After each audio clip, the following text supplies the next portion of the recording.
Hello, this is Fear Dragon, and welcome to Breaking Out, the show about North American StarCraft 2 players.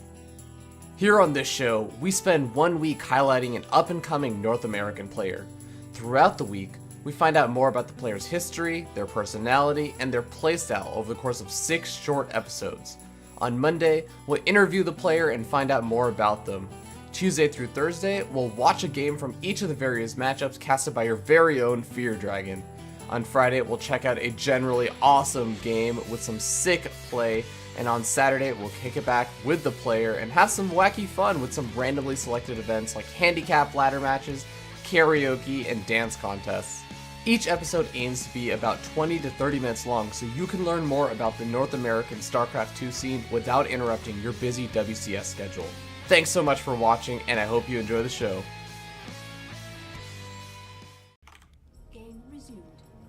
Hello, ladies and gentlemen. Welcome to Breaking Out, a show about North American StarCraft 2 players.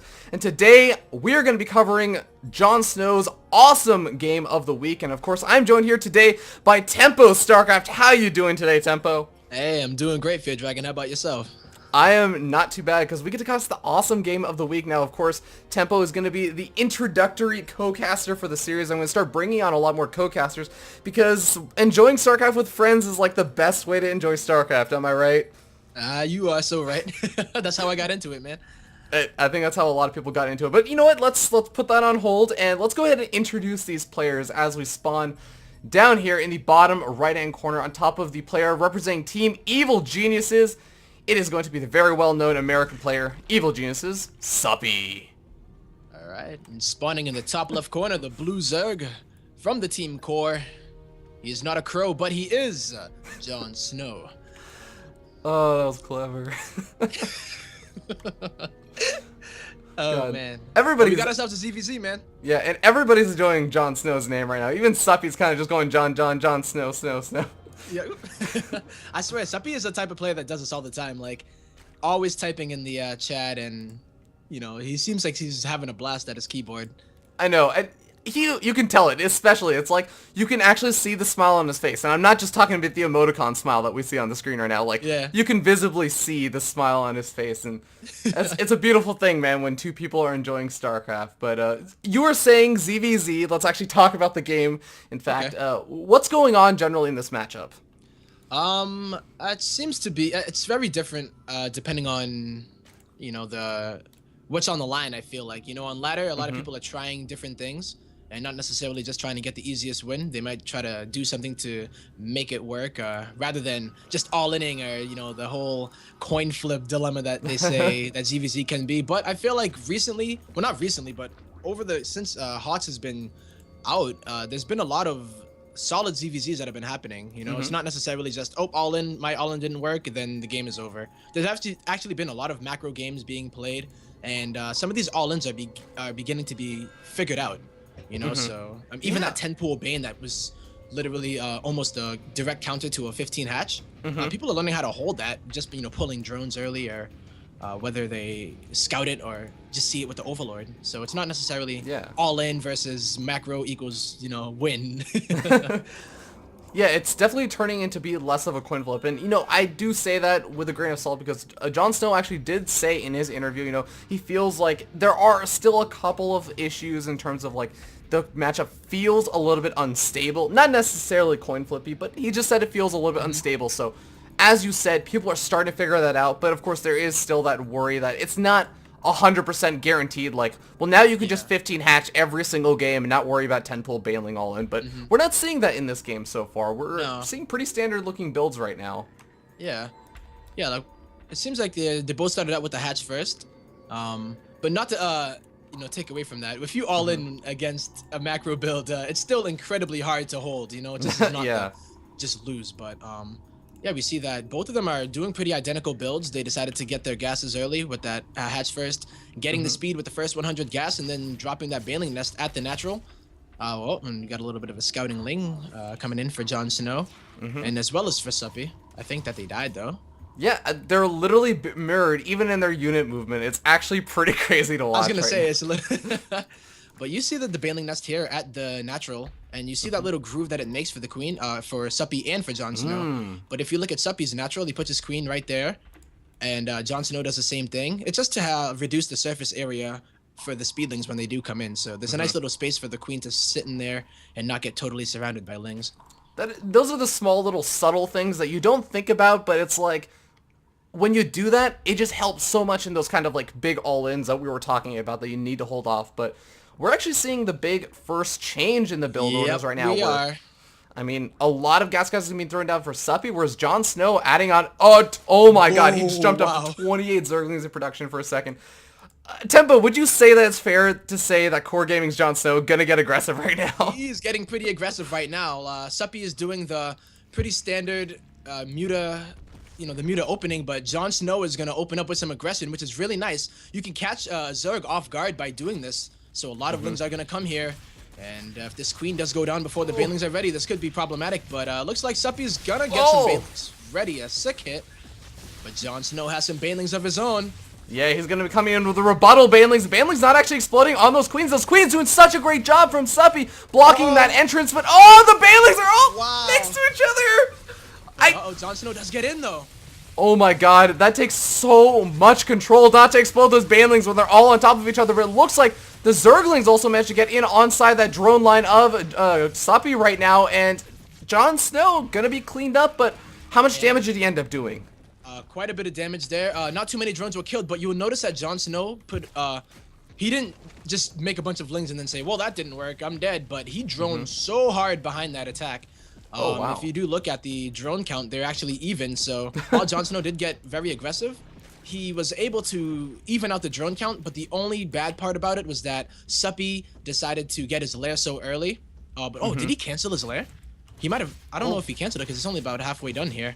Yeah, they're pretty even on the lair right now. And actually, Suppy gets a money scout off with these Zerglings over in the main base of JonSnow, so he knows exactly what's up and managed to get out of there with the majority of those Zerglings as well. So yeah, I think Suppy's playing this out really, really well, but would you say that it's like a dead even game right now? Yeah, it's a pretty dead even game. I feel like Suppy canceled the lair or did something because if Suppy had completed the lair, he would have been ahead in tech. Held the attack and been ahead, and then he would obviously be ahead in the game. But JonSnow's presser decided made Suppy think twice about his position in the game. So they're pretty even right now.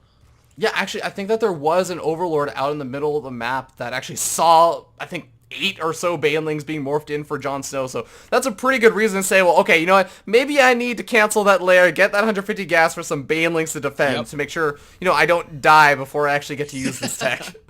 Pretty much, but both of them will be taking their thirds. One ling will scout the third of Suppy. One ling for JonSnow will scout the third, and I think Suppy also scouted JonSnow's third, so yeah, this is pretty identical, and it's really nice to see this. Like I was saying, it does tend to go into these kind of macro games. So and this is a pretty big map, Frost. So it's a lot of distance between both of the players' bases. But we see a lot of lings out for both of these players, and I think these are defensive banelings here for Suppy, as he does see a lot of JonSnow's banelings and Zerglings coming across the map. Yeah, and especially more and more banelings coming across for JonSnow, and Suppy's going to have to make sure he controls this out really well. The Spires are going to be finishing up very, very soon, but they are not going to be in play just quite yet, and the banelings just taunting each other's Zerglings. Yep. And is there going to be one big hit here? It doesn't seem like there has been any money hits yet, but my god, I don't know how many Zerglings just went down right there, but if JonSnow is able to take out all of these lings from Suppy, he might be able to cancel this third. Oh my god, I don't think he even needs to anymore. The hatchery is being focus fired down. The Zerglings of JonSnow do get taken out eventually. Oh, actually, no, they don't even get taken out. Yeah. But the drone... Yeah, the drone managed to survive, though, so it was delayed, but it's not dead yet. That could just be an extra little bit of an annoyance, but that is going to set Suppy back so far behind now. I mean, how important is the gas when you're producing these Mutalisks? It is probably the most important and crucial part of the whole matchup. Who's able to get their third up in mining first? It leads into this big snowball effect. So the fact that JonSnow was able to get his third up, if he can defend it, not lose too many drones or anything to any type of counterattack, then JonSnow is going to be in a great position. But I do believe that Suppy has more mutas than JonSnow does. 16 mutas to the 11. 16 Suppy to 11 of JonSnow. And I think that might just have to do with how many banelings were produced for JonSnow for that little aggression. So I think as long as JonSnow can hold off for a little bit, just defend this third expansion and stay behind the safety of those Spore Crawlers that just do so much damage, 45 damage to the Mutalisk. And I mean, he should be able to get ahead in the Mutalisk count eventually. He will. I feel like this is a really bad position for Suppy. He needs to do something to JonSnow's economy. He can't allow JonSnow to mine from that gas for too long. But JonSnow is doing this incredibly well. Bringing the fight over to Suppy's doorsteps and such a big map means that the counterattack is going to take forever to come back over to JonSnow's base. So if Suppy is taking a fourth, so this is what you kind of need to do, these little moves, in order to mine that extra gas. So if he could mine some more gas, then JonSnow won't know that he's actually getting outmined in gas. He's gonna think that he's ahead because he has that third up earlier. Oh yeah, and I mean, it doesn't really take that. It takes what, 8 drones to start mining optimally, fully off of those gas geysers at a newly established expansion. I mean, you don't need to have 26 drones at an expansion to start getting the gas from it. No, you notice that there's going to be a big mineral surplus. If you look at JonSnow, he has about 600 minerals. This is pretty normal, just because of the gas mining. You spend all your gas into Mutalisk, and you can't really match it with the minerals that you're mining. But the mutas are very important here.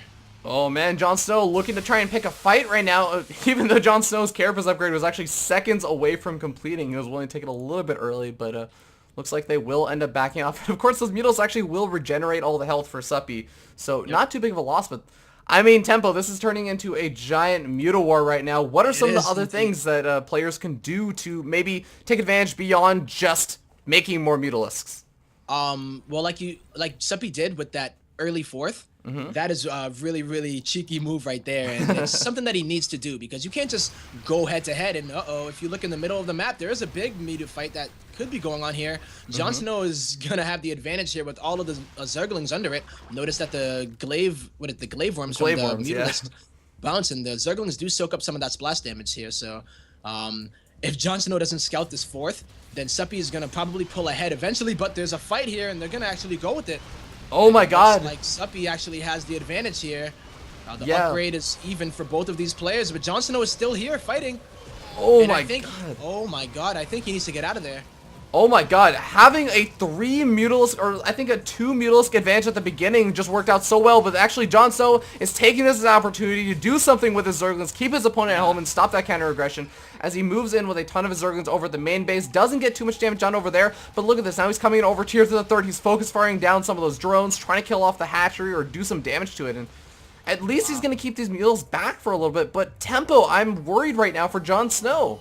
Yeah, I'm worried as well. It is 22 mutas, this 16 in Suppy's favor, and JonSnow, I don't think he knows about that fourth base, so he may have thought that he could trade those mutas there because he's like, I've been mining more gas the whole time. But you're going to notice that Suppy's going to have a lot more mutas pouring in very soon. But I like what JonSnow did. He moved those lings into the third of Suppy, and if he was able to scout that fourth, it's not very well defended either. So in these muta battles, a lot of these ling counterattacks and backstabs is a very crucial part of it because you're trying to ravage your opponent's economy at the same time while building up your muta count. And we end up seeing a lot of Suppy's Mutals actually getting caught off guard. They're actually chasing down some of the Zerglings. Meanwhile, JonSnow's found Suppy's fourth. Oh man, he's going to do some nice damage to it, pick off a couple of drones, but he has to get out of there. He cannot take another bad engagement like he did last time. He'll just lose too many Mutals and potentially fall way too far behind to actually come back in this. Bunch of more lings are going into Suppy's third once more, and I think that is what drove those mutas away. And JonSnow is actually attacking the fourth of Suppy at the same time, so the lings are going to draw the mutas away, and Suppy might lose his fourth. Oh my god, the fourth expansion ends up falling right now, and he's even going to lose a couple of these Overlords. Zerglings running over into the main base of Suppy right now. Suppy just has no idea where to defend because he's getting attacked at every single front. Everywhere right now for JonSnow, destroying the economy of Suppy, and the upgrade is 1-1 for both of these players, but look at Suppy's Mutaflock right now. That is pretty scary. Yeah, Suppy definitely still has some advantages going in his favor right now. We'll have to see what he can do with them right now as it looks like he's going to try and get aggressive. But JonSnow is retreated to the safety back of 2 Spore Crawlers back at his main or fourth base. And we'll have to see if it works out. He's not fighting underneath them. He's not fighting on top of his Spore Crawler here. Oh, He's God. gonna lose a bunch of mutas here. He needs to just fall back just a little bit. Yeah, it's 10 Mutalisks to 28 right now, and even though the Spore Crawlers are starting to get into the fight right now, and it looks like, I mean, the difference isn't as big as it necessarily started with, but Suppy is still coming out far farther ahead. He is indeed, and JonSnow is actually about to get his +2 carapace ready. The biggest thing to notice here is that if JonSnow just kind of chilled back, started mining from his 4th and his 3rd, and attacked on his spine crawlers, on his spore crawlers, he would be getting ahead in the mute account because Suppy lost his 4th, bear in mind. And also, his economy at his 3rd got pretty much annihilated by the Lings of JonSnow. So he was in the position to, he had no rush to take a fight there. Yeah, I'm really, really worried. I mean, JonSnow is still fighting with all of his life right now. He still actually has a decent drone lead, but... He's losing so many drones right now in his natural. Every single drone at the natural is gone down. He had to evacuate those drones because there wasn't no spore crawler at the natural. And there's no spore crawlers in the main, so Suppy's going to be able to do a lot of damage here. And it looks like JonSnow's argument and rebuttal is just going to be, I'm going to counterattack with some Zerglings and some Mutals. He's going to be able to take out the 3rd expansion of Suppy. The Spire of JonSnow is about to go down, and it just goes down to Suppy's Mutalist in the main.